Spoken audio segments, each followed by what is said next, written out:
Assalamualaikum warahmatullahi wabarakatuh. Perkenalkan, nama saya Rizky Rehan Andriya Pratama.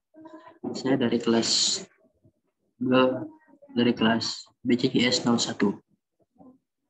Di sini saya akan menjelaskan tentang analisa saya dari sebuah buku yang berjudul Years End yang ditulis oleh Jhumpa Lahiri. Oke.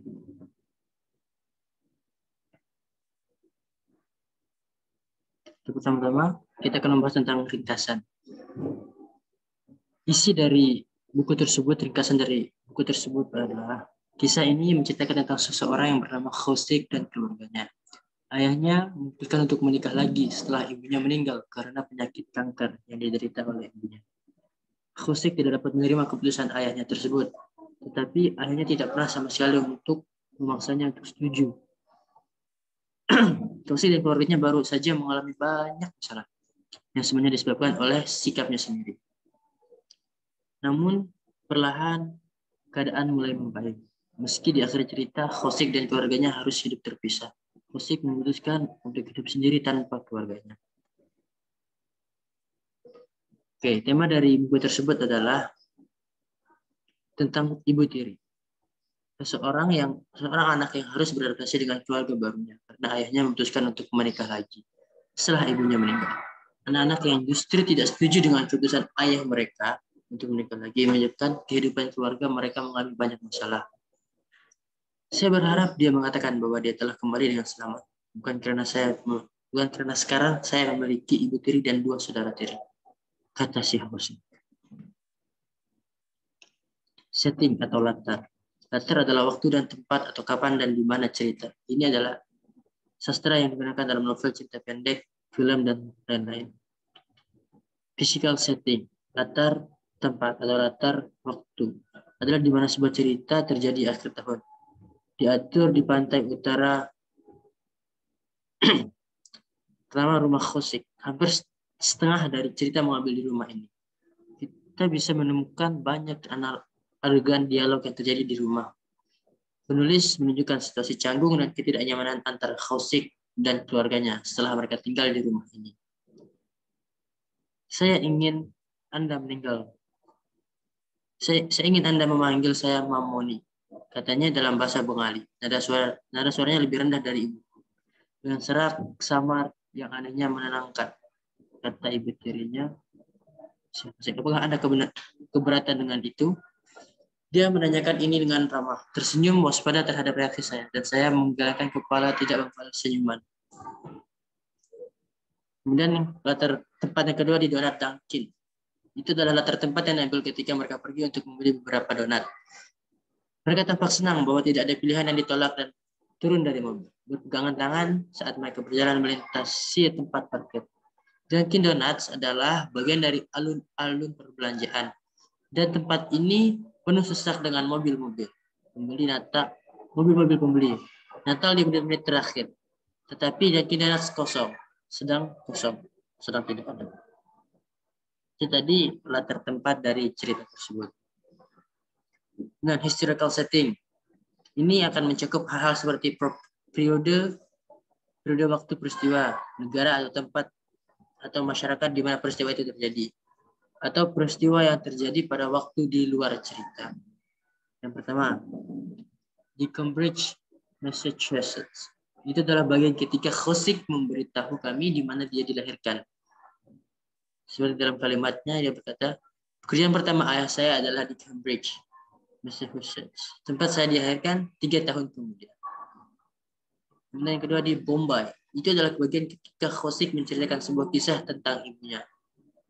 Yang ditunjukkan oleh sebuah kalimat, yakni di Bombay, ibuku selalu mengadakan pesta pada hari Natal. Kemudian setting of atmosphere.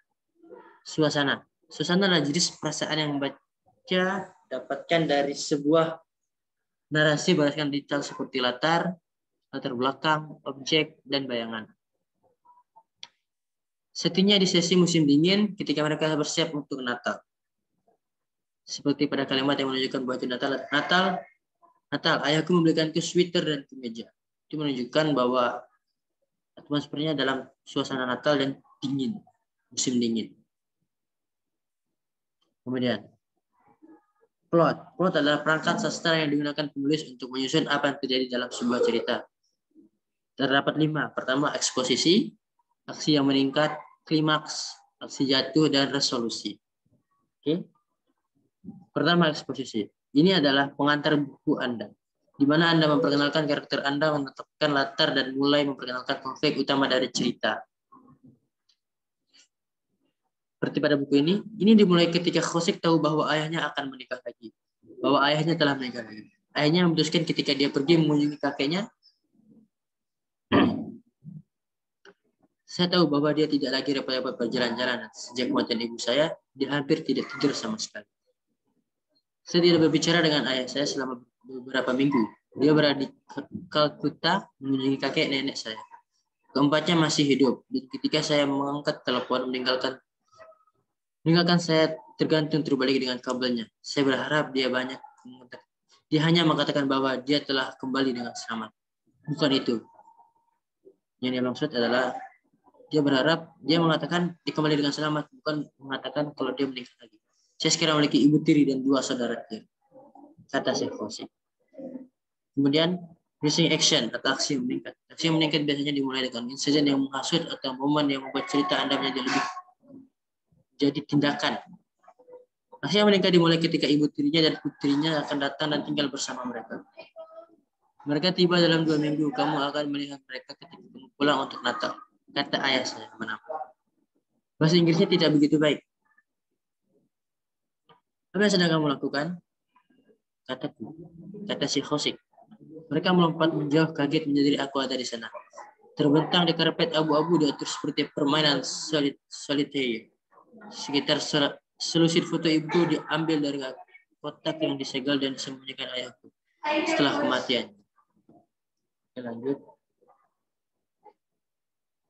Kemudian klimaks. Klimaks dari sebuah plot adalah titik balik utama cerita saat ketegangan atau konflik puncak. Di malam hari, Khosik menemukan saudara perempuan bermain dengan kotak penuh gambar ibunya. Dan dia sangat marah.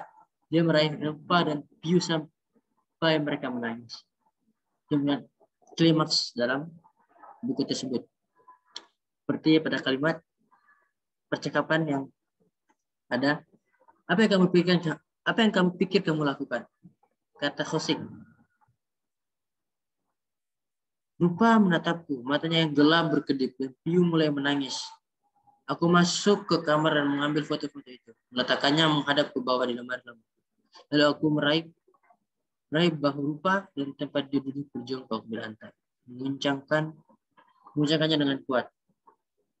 Itu merupakan klimaks dari buku yang saya analisa. Kemudian sekarang falling action. Sudah waktunya untuk memulai bergerak menuju kesimpulan yang lebih memuaskan. Inilah saatnya untuk memulai menyelesaikan konflik dan subplot agar cerita Anda tidak terasa terburu-buru di beberapa bab terakhir. Itu merupakan falling action. Dan dalam bukunya, Khosik memutuskan untuk meninggalkan rumahnya dengan mobil. Dia telah berpikir untuk melarikan diri selama berhari-hari. Yang ditunjukkan dengan kalimat berikut, saya tidak tahu harus kemana, tapi saya berada di jalan raya dan mulai mengemudi ke utara. Saya segera meninggalkan Massachusetts, mengemudi melalui sepotong kecil New Hampshire dan melewati jembatan Maine. Itu variasi dari cerita Year's End. Kemudian resolution. Resolution adalah akhir dari cerita Anda di mana Anda dapat mengikat ujung yang longgar dan membawa cerita Anda ke akhir yang bahagia atau tragis. Saya tidak pernah kembali lagi sampai dia lulus. Akhirnya dia memutuskan untuk pergi sendiri. Dia tidak bergabung dengan keluarganya. Ayah dan keluarganya pindah ke Boston dan menjual rumahnya. Ayahnya mengundang Khosik untuk tinggal bersama mereka, tetapi Khosik menolak untuk tinggal bersamanya. Khosik menolak undangan tersebut. Kami berangkat ke Florida, kata ayah si Khosik. Apakah kamu berencana untuk kembali saat itu? Khosik menjawab, tidak, saya rasa tidak.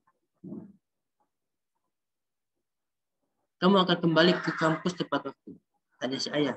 Khosik menjawab, iya. Kalau begitu, kita akan berbicara dalam beberapa minggu. Ayahnya menambah. Dia beri telepon, dia tidak rapat-rapat bertanya kemana saya akan pergi. Isu sosial, ketidaksetujuan terhadap kenyataannya, dan kegagalan untuk beradaptasi. Masalah sosial adalah masalah yang mempengaruhi banyak orang dalam suatu masyarakat. Ini adalah sekelompok masalah dalam masyarakat saat ini dan banyak orang berusaha untuk menyelesaikan masalah. Hanya masalah keluarga juga termasuk dalam masalah sosial karena dapat dampak pada nilai dan norma-norma dalam masyarakat. Masalah yang bisa diambil dari cerita ini adalah tentang situasi sosial dalam keluarga yang tidak harmonis antara tokoh utama, Khosik, dan keluarga tirinya. Mereka kecewa dan tidak bisa menerima kenyataan, membuat tokoh utama tidak bisa berakting dengan baik. Kondisi sosial dan psikologis tokoh utama yang menyebabkan banyak masalah dalam cerita. Karakter yang ada dalam buku ini adalah pertama Khosik. Dia adalah karakter utama dari buku ini. Anak dari seorang ayah yang menikah kembali setelah istrinya meninggal. Kemudian ayah Khosik. Saya pikir dia adalah ayah yang baik dan bijaksana. Kita bisa melihat dari bagian dialog ini. Aku tidak memintamu untuk merawatnya, bukan untuk menyukainya, kata ayah. Kamu adalah pria dewasa, kamu tidak membutuhkan dalam hidupmu seperti aku. Saya hanya meminta pada akhirnya bahwa Anda memahami keputusan saya. Kata ayah Khosik kepada Khosik pada dialog di dalam buku tersebut. Kemudian Citra, ibu tiri dari Khosik. Dia cantik dan baik hati. Dia lebih dekat dengan usia saya daripada ayah saya. Saya telah mengetahui hal ini sebelumnya, tapi melihatnya sangat mengejutkan. Rambutnya panjang dan gelap, dan dia memiliki hidung lebar dan wajah yang menyenangkan. Meskipun terlalu bulat bagi saya untuk dianggap cantik.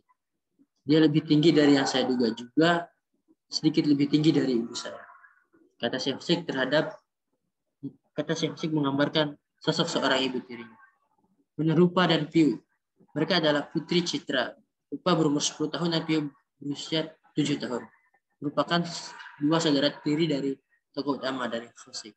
Anak perempuan yang berusia 7 dan 10 tahun. Bisa dilihat dari dialog tersebut umurnya. Karakterisasi digunakan ketika penulis memberitahu penonton apa keberadaan karakter itu, dan biasanya digunakan dalam karya sastra. Penulis menggunakan deskripsi fisik sebagai metode penangkapan cerita ini.